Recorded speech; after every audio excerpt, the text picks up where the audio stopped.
Episode 1 धोखा और heart donate. Mumbai का एक फेमस हॉस्पिटल जहां एक लड़की मशीनों से घिरी हुई थी। डॉक्टर्स ने अपना जवाब दे दिया था। उस लड़की की टूटती सांसें मध्यम पड़ रही थी। हॉस्पिटल के जिस फ्लोर पर वो लड़की एडमिट थी वह वीवीआईपी फ्लोर था। वो पूरा फ्लोर खाली था। वहां इतनी शांति थी कि सुई भी गिरती तो उसकी भी आवाज कोई आसानी से सुन सकता था। ये पूरा का पूरा floor Mehta group of industries ने बुक करवाया था। और इस फ्लोर पर जो शख्स एडमिट था वो थी मेहता ग्रुप की इकलौती गोद ली हुई बेटी सरगुन मेहता, जिसे देखा तो बहुत कम लोगों ने था, लेकिन इसके बारे में रयूमर बहुत ज्यादा फैले हुए थे। कहा जाता है सरगुन मेहता बहुत ही भद्दी दिखती है और हमेशा मेकअप में ढकी रहती है। इवन वह रात को भी मेकअप करके ही सोती है। लेकिन बिस्तर पर लेटी वह लड़की बहुत खूबसूरत थी, बिल्कुल किसी एंजल की तरह।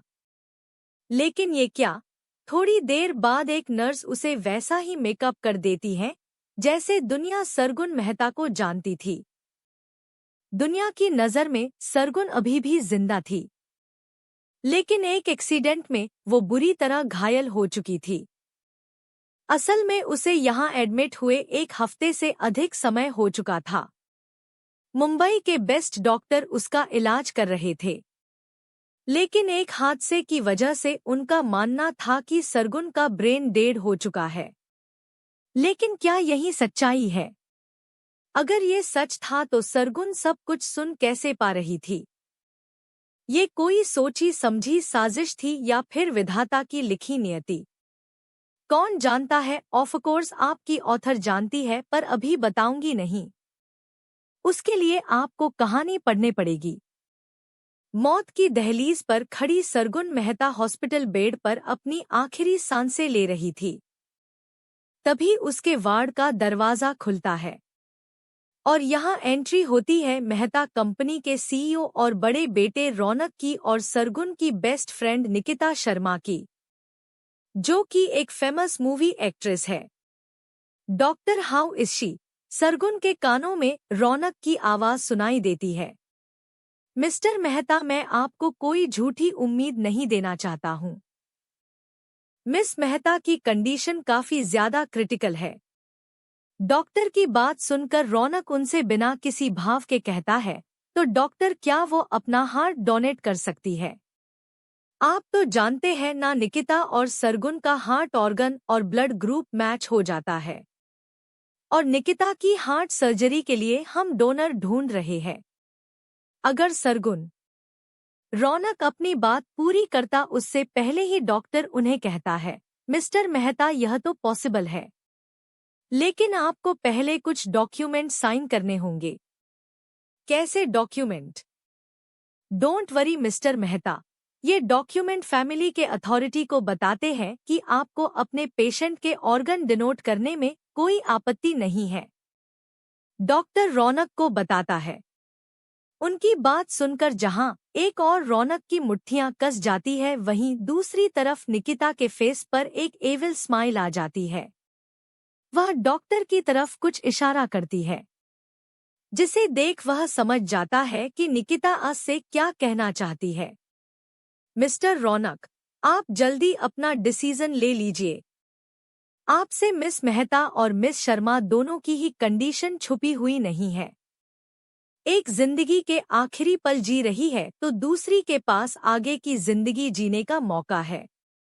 वैसे भी अगर मिस शर्मा को जल्द ही कोई डोनर नहीं मिला तो उनकी जान को भी खतरा है।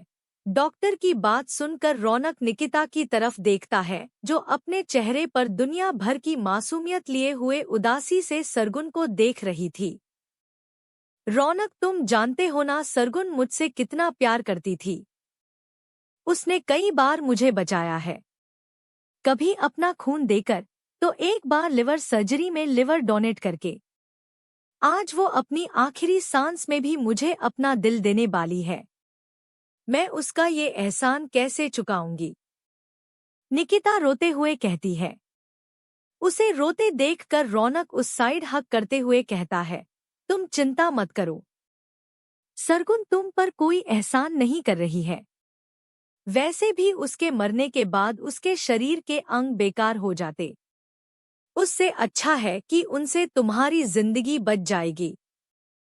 फिर उसे देखकर वह डॉक्टर से कहता है, डॉक्टर आप ऑपरेशन की तैयारी कीजिए।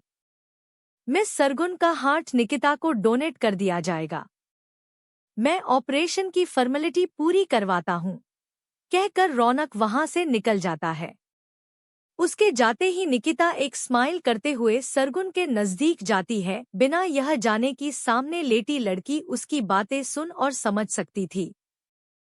लेकिन डॉक्टर के दिए हुए मेडिसिन के हेवी डोज से रिएक्ट नहीं कर पा रही थी।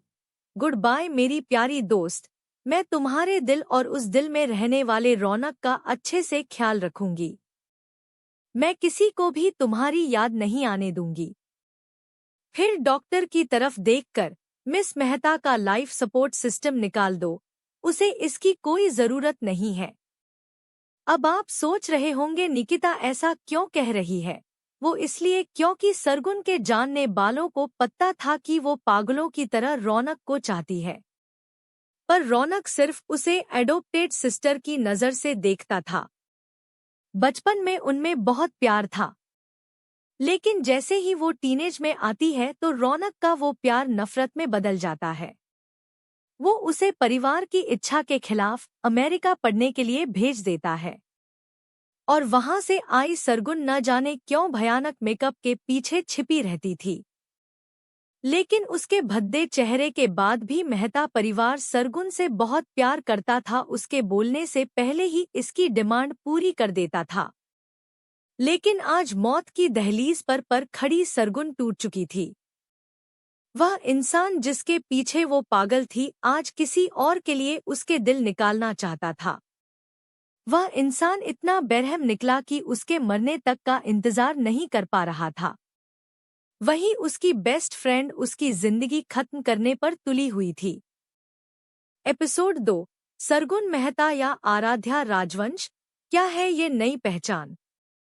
ऑपरेशन थिएटर में सरगुन एक बेड पर लेटी हुई थी। उसके चेहरे पर ऑक्सीजन मास्क लगा हुआ था।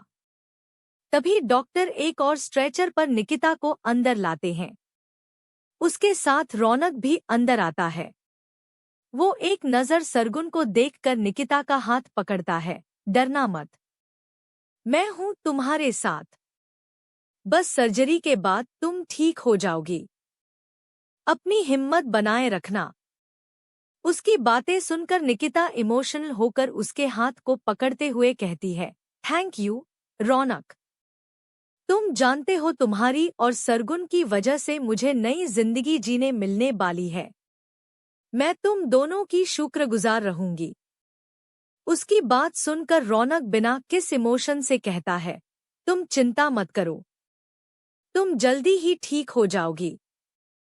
कहकर वो डॉक्टर को इशारा करता है। वहीं दूसरी तरफ सरगुन की आंख से आंसू की एक धारा निकल जाती है, जिस पर किसी का ध्यान नहीं जाता है। थोड़ी देर बाद डॉक्टर निकिता को सरगुन के बराबर स्ट्रेचर पर लिटा देते हैं। वहीं रौनक ऑपरेशन थिएटर से बाहर चला जाता है। हार्ट ट्रांसप्लांट करवाने का प्रोसेस स्टार्ट हो जाता है। 1 साल बाद एक लड़की हॉस्पिटल के बेड पर लेटी हुई थी।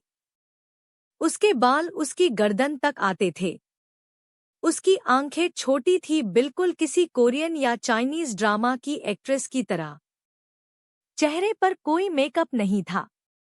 दिखने में 18-19 साल की लग रही थी। उसके हाथ में कैनूला लगा हुआ था। माथे पर बैंडेज लगी थी जिसमें से दवाई का निशान बाहर आ गया था। थोड़ी देर बाद उस लड़की को होश आने लग जाता है, जिसे देखकर एक नर्स जो उसकी देखभाल के लिए रखी गई थी, इमरजेंसी बेल बजाकर डॉक्टर को बुला लेती है। बिस्तर पर लेटी हुई ये लड़की self made millionaire mister Nahar राजवंश की छोटी पोती आराध्या थी, जो सबकी लाडली थी। ये उनके छोटे बेटे अनुभव राजवंश की आखिरी निशानी थी, जो उन्हें अपनी जान से ज्यादा प्यारी थी। एक एक्सीडेंट की वजह से आराध्या पिछले एक हफ्ते से यहाँ हॉस्पिटल में एडमिट थी। कोमा में होने की वजह से उसके दादू बहुत चिंतित थे। आराध्या के घर में उसके दादा नाहर राजवंश, बड़े पापा और मोम, मिस्टर अनिरुद्ध राजवंश और काव्या राजवंश थे। इनके अलावा बड़े भाई अनिकेत राजवंश और सिस्टर रिधिमा राजवंश थी। इन सबकी लाडली थी आराध्या राजवंश। आराध्य को लगी छोटी सी चोट भी इनकी जान निकाल देती थी। आराध्या के पिता अनुभव दिल्ली की क्राइम ब्रांच के एसीपी थे। उनके दुश्मनों ने उनकी वाइफ और उन्हें बेरहमी से मार दिया था और अब आराध्या को मारना चाहते थे, जिसकी वजह से वो आराध्या को किसी के सामने नहीं आने देते थे। पिछले हफ्ते आराध्या चोरी छिपे अपने दोस्तों के साथ मिलकर घूमने चली गई थी, जहां पर राजवंश परिवार के दुश्मनों ने हमला कर दिया था, जिसने आराध्या बुरी तरह घायल हो गई थी। अब कहानी में वापस आते हैं। जैसे ही इस लड़की को होश आता है, नर्स डॉक्टर को बुला लेती है। थोड़ी देर बाद डॉक्टर की टीम आराध्या के सामने खड़ी हुई थी। वो कुछ टेस्ट परफॉर्म कर रहे थे, जबकि आंखें खोलने के बाद आराध्या उन्हें बड़े गौर से देख रही थी।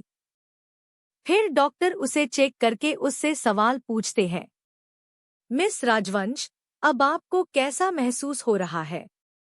आराध्या अपने चारों ओर ध्यान से देखती है। उसे जवाब न देते देख डॉक्टर चिंतित हो जाते हैं।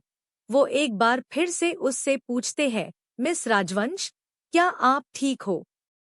उनकी बातों से वो अपने ध्यान में आती है और हल्की आवाज में कहती है, मैं ठीक हूँ डॉक्टर, मैं यहाँ कैसे? मिस राजवंश, आप जख्मी हो गए थी। आप एक हफ्ते से कोमा में थी। अभी आपको होश आया है। डॉक्टर उसे बताता है। डॉक्टर, मैं ठीक हूँ, अब मैं आराम करना चाहती हूँ। क्या आप मुझे थोड़ी देर अकेला छोड़ सकते हैं? आराध्या सिर झुकाकर बोलती है। ठीक है मिस राजवंश, आप आराम कीजिए। मैं आपकी फैमिली को इन्फॉर्म कर देता हूँ, कहकर डॉक्टर उसे अकेला छोड़कर बाहर निकल जाते हैं। ये लोग मुझे मिस राजवंश क्यों बोल रहे हैं? और मैं हूँ कहाँ पर? आराध्या अपने बिस्तर से उठकर धीरे धीरे बाथरूम की तरफ बढ़ जाती है। वह वहां जाकर एक टॉवेल की मदद से अपने चेहरे को पोंछने लगती है। जब वह अपने फेस को देखती है तो चौंक जाती है, जिसे अभी होश में आने तक सब अजीब लग रहा था, अब उसकी वजह भी मिल गई थी। ये मेरा चेहरा कैसे बदल गया है? और ये लड़की है कौन? कहीं इसकी वजह से तो डॉक्टर मुझे मिस राजवंश नहीं बोल रहे थे। सोचते सोचते वह अपने बेड पर बैठ जाती है। वो अपनी आंखें बंद करती है तो उसे सरगुन मेहता की मौत का मंजर सामने आ जाता है। कैसे वो लोग उसके जिंदा होने के बावजूद उसके दिल को निकाल लेते हैं। उन्होंने तो उसके मरने का भी इंतजार नहीं किया था। ये सब सोचते सोचते उसकी आंखों से आंसुओं की धारा निकल जाती है। तभी उसके वार्ड का दरवाजा खुलता है। हड़बड़ी में एक 70 साल के करीब बुजुर्ग आदमी अंदर आते हैं। ये है आराध्या के दादू नाहर राजवंश जी। उनके साथ उसके बड़े मॉम डैड और भाई बहन भी वार्ड में आ जाते हैं। आरू बच्चा, तू ठीक है ना? क्या हुआ था तुझे मेरे बच्चे? तुझे नहीं पता ऐसे बिना बताए घर से नहीं जाना चाहिए। आरू कुछ तो बोल बच्चा। तभी अनिकेत आगे आकर उसके पास बैठता है। आरू मेरे बच्चे, तू ठीक है ना? तुझे कहीं दर्द हो रहा है क्या? तू रो रही थी क्या? वह उसकी आंखों में आए आंसू साफ करते हुए अपने गले से लगा लेता है। उसे सही सलामत देख जहां राजवंश परिवार खुश था, वहीं आराध्या के शरीर में सरगुन मेहता को कुछ समझ नहीं आ रहा था। उसके साथ क्या हुआ, कैसे हुआ और आगे क्या होगा, अपनी पहचान से वो अनजान है। ना कोई अब पसंद है, ना कोई खास है। किस मोड़ पर ले आई है ये जिंदगी उसे? किस मोड़ पर ले आई है ये जिंदगी उसे? जो बरसों तक थी आज उसकी जगह कोई और है। क्या अपना पाएगी सरगुन अपनी नई पहचान? क्या हुआ है सरगुन का पुनर्जन्म या फिर कोई और है इसके पीछे राज? एपिसोड 3, नाहर राजवंश के अरेंजमेंट। आराध्या के शरीर में खुद को पाकर सरगुन जहां कंफ्यूज थी वहीं अपने लिए सबकी चिंता और प्यार देखकर उसकी आंखें भर आती है। उसके आंसू अनिकेत की व्हाइट शर्ट को भिगो रहे थे। वहीं उसको रोता देखकर राजवंश परिवार के सभी सदस्य परेशान हो जाते हैं। वो लोग उसके पास आना चाहते थे लेकिन अनिकेत उन्हें इशारा करके मना कर देता है। वह प्यार से उसके बालों को सहलाने लगता है, जिसकी वजह से जल्द ही आराध्य फिर से नींद के आगोश में चली जाती है, क्योंकि एक्सीडेंट की वजह से उसका शरीर कमजोर हो चुका था। आराध्या की कोई मूवमेंट न पाकर अनिकेत उसकी तरफ देखता है तो वो पाता है कि उसकी अरू तो रोते रोते सो गई है। वह उसे ध्यान से बेड पर लिटाता है। आराध्या का चेहरा आंसुओं से लाल हो गया था, जिस पर रिधिमा बाथरूम से एक टॉवेल लेकर उसके फेस को क्लीन करती है। अपनी लाडली को इस हालत में देखकर वो सब उदास हो जाते हैं। तभी मिसेस काव्या राजवंश कहती है, मेरी फूल सी बच्ची कितनी उदास और कमजोर हो गई है इस हादसे की वजह से। उसे उदास होता देखकर मिस्टर अनिरुद्ध राजवंश उसे कहते हैं, आप चिंता मत कीजिए, हमारी बच्ची बहुत बहादुर है। वो थोड़ा सा डर गई थी, देखना होश में आते ही अपने खाने पीने की फरमाइश कैसे शुरू करती है। उनकी बात सुनकर सबके चेहरे पर मुस्कान आ जाती है। तभी मिस्टर नाहर राजवंश अनिकेत से कहते हैं, कुछ पता चला किसने हमला करवाया था हमारी बच्ची पर? दादू पता चल गया है और उन लोगों को उनकी इस हरकत की सजा भी दे दी है हमने। अनिकेत अपनी मुट्ठी कसते हुए कहता है, हमें तुमसे यही उम्मीद थी बेटा। हम चाहते हैं कि तुम आराध्या और रिधिमा को यहाँ से बाहर भेज दे। अपने दादू की बात सुनकर अनिकेत हैरान हो जाता है। ये आप क्या कह रहे ही पिताजी? हमारी दोनों बच्चियां कहाँ जाएगी और हम कैसे रहेंगे अपने बच्चों के बिना? काव्या जी उनका विरोध करते हुए कहती है, हम जानते हैं काव्या बेटा, लेकिन ये जगह हमारे बच्चियों के लिए सुरक्षित नहीं है। हमारे दुश्मन हर समय मौके की तलाश में रहते हैं कि कब वो हमें नुकसान पहुंचा सकें। इसलिए आप दोनों बच्चियों को नॉर्वे भेजने की तैयारी कर दीजिए। लेकिन डैड, नॉर्वे ही क्यों? हम उन्हें अमेरिका, इंग्लैंड भी तो भेज सकते हैं। वहां पर ज्यादा अच्छी सुविधाएं हैं। अनिरुद्ध जी उनसे पूछते हैं, क्योंकि वहां पर कोई सोच भी नहीं पाएगा कि बच्चे वहां पर हैं। सबकी नजरों में वो अमेरिका या इंग्लैंड जैसे देश के बारे में हो सोचेंगे। कम से कम वहां वो आजाद होकर घूम तो सकेंगे। पहले रिधिमा वहां जाएगी क्योंकि लोग उसे पहचानने लगे हैं। उसे यहाँ ज्यादा खतरा है, जबकि आराध्या के मुखौटे के वजह से बहुत कम लोग हैं जो उसे जानते हैं।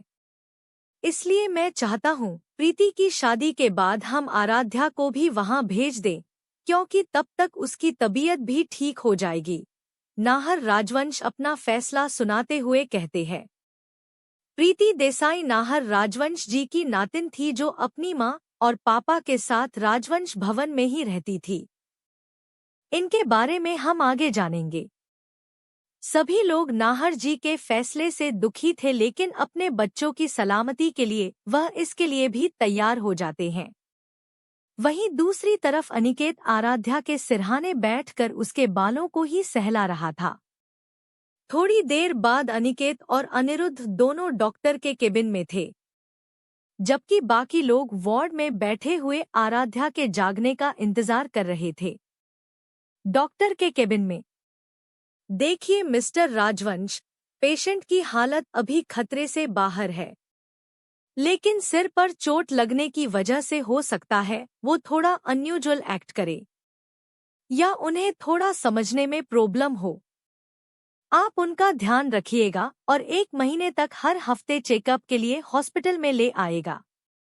मैंने कुछ दवाइयाँ लिख दी है। आप टाइम टू टाइम उन्हें प्रॉपर खाना पानी और दवाइयाँ देते रहिएगा।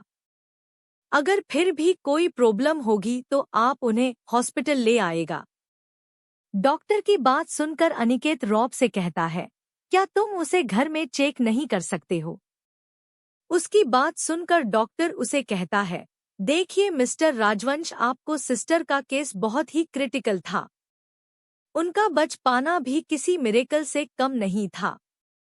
अगर कोई कॉम्प्लिकेशन होती जी तो हम उन्हें घर में चेक नहीं कर पाएंगे। डॉक्टर की बात सुनकर अनिरुद्ध उन्हें कहता है, हम ख्याल रखेंगे डॉक्टर साहब। Thank you very much for your efforts mister राजवंश, ये तो हमारा फर्ज था। वैसे मैंने डिस्चार्ज पेपर रेडी करवा दिए हैं। आप पेशेंट को होश में आने के बाद अपने घर ले जा सकते हैं। उनकी बात सुनकर अनिरुद्ध और अनिकेत चेहरे पर एक राहत भरी मुस्कान आ जाती है। वह डॉक्टर को थैंक यू बोलकर फिर से आराध्या के वार्ड में आ जाते हैं। वह सब पूरे इत्मीनान से आराध्या के जागने का इंतजार कर रहे थे। थोड़ी देर बाद उसे होश में आने लगता है। उसे मूवमेंट करते देखकर अनिकेत उसके पास जाता है। आरू बचा, तुम ठीक हो अब?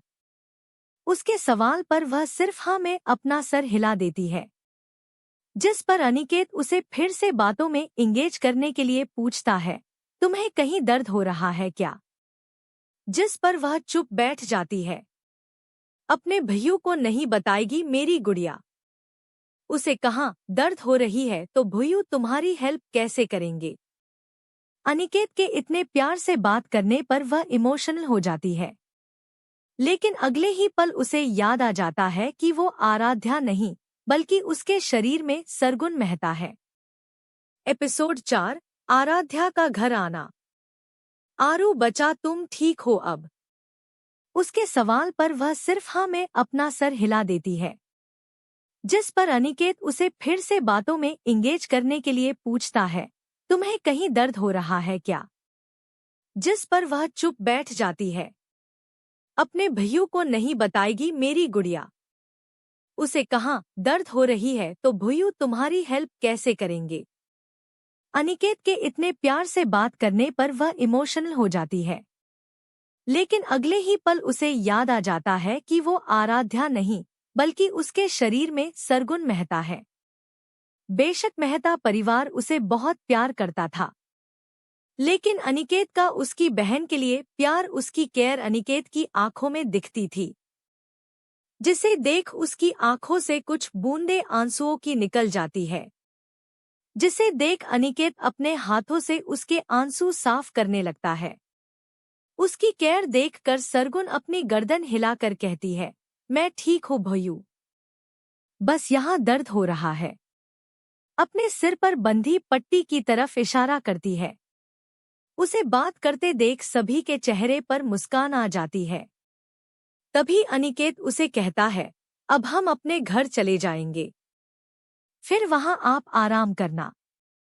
आपका भाई है ना आपका ख्याल रखने के लिए, और हम सब भी तो हैं। रिधिमा सबकी तरफ इशारा करते हुए कहती है, जिस पर आराध्या अपनी गर्दन मोड़कर सबकी तरफ देखती है, जो हाँ ने इशारा कर रहे थे।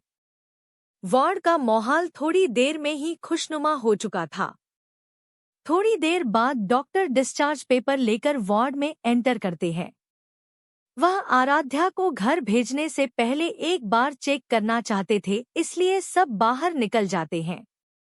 कुछ समय बाद डॉक्टर रूम से बाहर निकलते हैं तो वह राजवंश फैमिली को इन्फॉर्म करते हुए कहता है, देखिए अभी उनकी हालत स्टेबल है, इसलिए चिंता की कोई बात नहीं है। बाकी बातें मैं मिस्टर राजवंश से डिस्कस कर चुका हूँ। अब आप उन्हें घर ले जा सकते हैं। ध्यान रखिएगा कि वो स्ट्रेस ना ले और उन्हें इस हादसे के बारे में भी याद न करवाएं। डॉक्टर उन्हें लास्ट में वार्न करते हुए कहता है। वहीं पूरी फैमिली हाँ में अपना सर हिला देती है।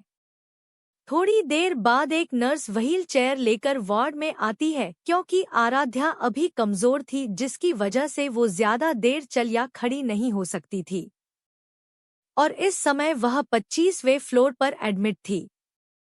आराध्या उस व्हील चेयर को देखकर मुंह बना लेती है क्योंकि चाहे सरगुन हो या आराध्या, दोनों को ही हॉस्पिटल पसंद नहीं थे। सरगुन की मौत हॉस्पिटल में हुई थी, वहीं आराध्या के पेरेंट्स ने भी हॉस्पिटल में दम तोड़ा था, इसलिए दोनों ही हॉस्पिटल को पसंद नहीं करती थी। उसे मुंह बनाते देखकर अनिकेत के चेहरे पर स्माइल आ जाती है।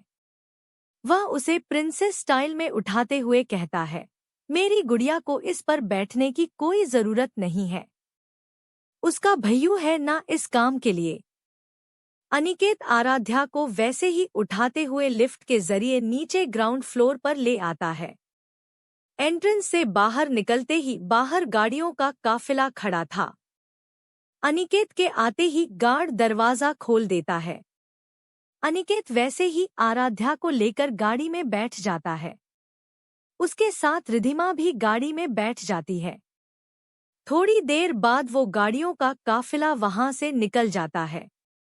गाड़ी में, भाई आपको नहीं लगता दादू हमारे साथ ज्यादती कर रहे हैं? हमें आप सबको छोड़कर कहीं नहीं जाना है, आप दादू से बात कीजिए ना। रिधिमा बच्चों की तरह पाउट बनाकर कहती है, नहीं राधू, हम दादू के साथ हैं। आप जानती है ना यहाँ कितना खतरा है, और हम आरू को भी तो आपके साथ भेज रहे हैं। जैसे ही अरू की तबीयत बिल्कुल ठीक हो जाएगी, वो भी जर्मनी चली आएगी तुम्हारे पास। अनिकेत आराध्या के बाल सहलाते हुए कहता है, पर भाई आप अभी आरू को राजवंश भवन लेकर जाएंगे क्या? नहीं, जब तक बुआ जी वहां है मैं उनका साया भी अपनी गुड़िया पर पड़ने नहीं दूंगा, अनिकेत सख्त आवाज में कहता है।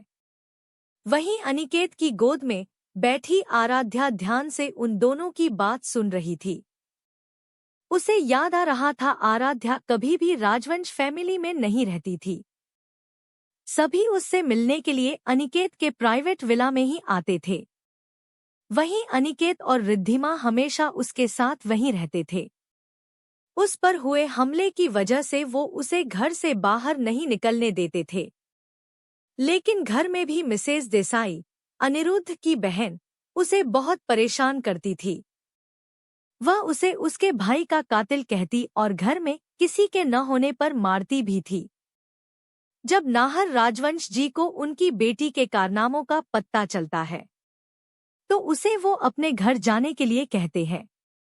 लेकिन कुछ ही महीनों में हालात ऐसे जो जाते कि इन्हें मिसेज देसाई को घर लेकर आना पड़ता है, पर वो आराध्या को अपने दूसरे घर में शिफ्ट कर देते हैं। तब से वो लोग आराध्या को घर के लोगों से भी दूर रखा हुआ था। थोड़ी देर बाद वो अनिकेत के पर्सनल विला में पहुंच जाते हैं। इस विला की सिक्योरिटी राजवंश भवन से भी दोगुनी थी। अनिकेत आराध्या को गाड़ी से बाहर निकालता है। देखने में यह घर ज्यादा बड़ा नहीं था, लेकिन बहुत ही भव्य था। चारों तरफ हरियाली थी। बड़े बड़े पाम के पेड़ जहां आगे की शोभा बढ़ा रहे थे, वहीं घर के पिछले हिस्से में अलग अलग प्रकार के फलों के पेड़ थे। फूलों की खुशबू वहां माहौल को खुशनुमा बनाती थी। इस घर में आराध्या की पसंद का पूरा ध्यान रखा गया था। लेकिन आराध्या के शरीर में सरगुन के लिए ये जगह नहीं थी। वह हर चीज को बड़े ध्यान से देख रही थी। एपिसोड 5, आराध्या का फोटोज।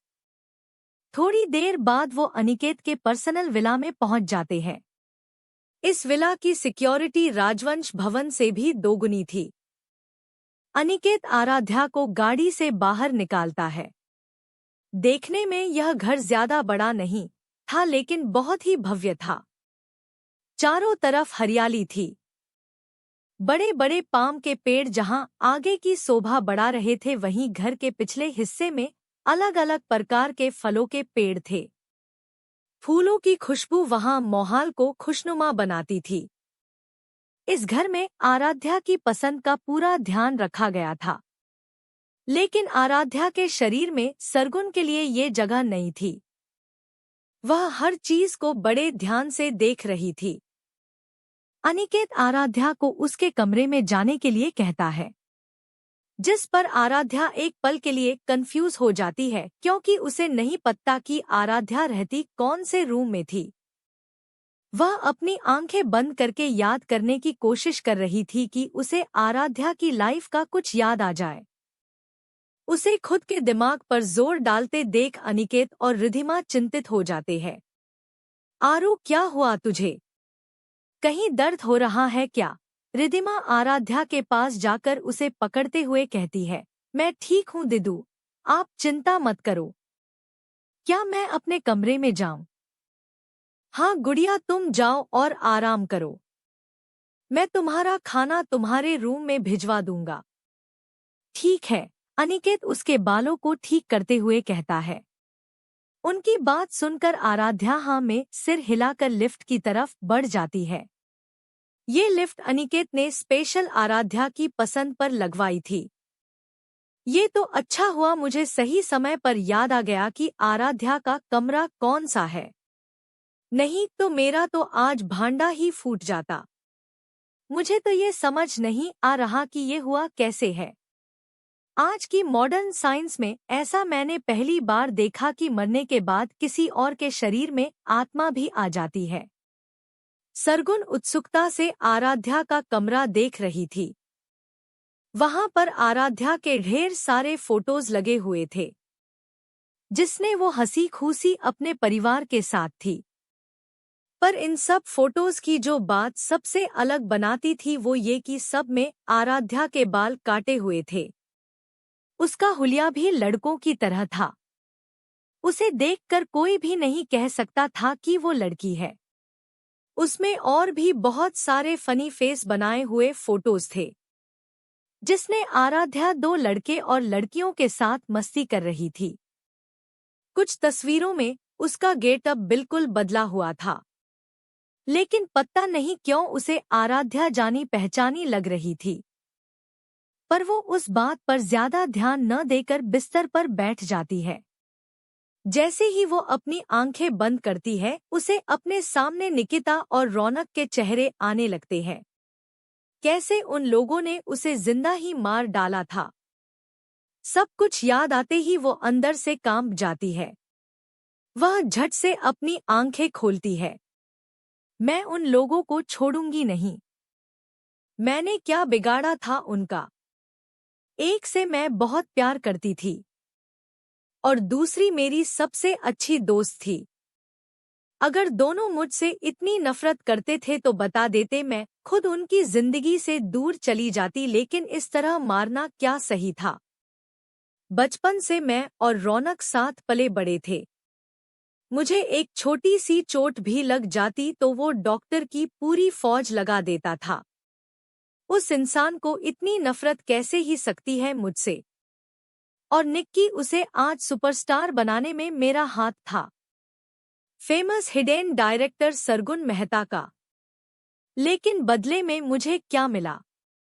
धोखा और मौत। सरगुन की आवाज में इस वक्त दुनिया भर जा दर्द छिपा था। वो अपनी सोच में गुम थी जब दरवाजे पर नोक होता है। सरगुन अपनी सोच से बाहर निकलकर दरवाजा खोलती है। सामने एक सर्वेंट उसके लिए खाना लेकर आई थी। लिटिल मिस सर ने आपको आज मूंग की खिचड़ी खाने के लिए कहा है। खिचड़ी को देखकर सरगुन अपना मुंह बना लेती है, लेकिन वो उस मेड को खाने की ट्रे अंदर रखने के लिए कह देती है। मेड के जाने के बाद वह बेड पर बैठ जाती है। उसे मूंग की खिचड़ी बचपन से ही पसंद नहीं थी। तब मिसेज मेहता अपने हाथों से उसे खिलाती थी। मिसेज मेहता की याद आते ही वो एक बार फिर उदास हो जाती है। तभी उसके रूम का दरवाजा खुलता है और अनिकेत अंदर आता है। वह एक नज़र टेबल पर रखे प्लेट पर जाती है, फिर आराध्या पर। वह उसकी प्लेट उठाकर बेड की तरफ बढ़ते हुए कहता है, मुझे पता था तुमने अभी तक खाना नहीं खाया होगा। खाती कैसे भाई, इसे खिचड़ी पसंद कहाँ है? पीछे से रिधिमा अंदर आते हुए कहती है। चलो अब जल्दी से अपना मुंह खोलो। अनिकेत की बात पर आराध्या नाक चढ़ा लेती है, जिसे देखकर रिधिमा हंस देती है। उसे हंसते देखकर आराध्या बच्चों की तरह मुंह फूला लेती है, जिस पर अनिकेत प्यार से उसके सिर को सहलाता है।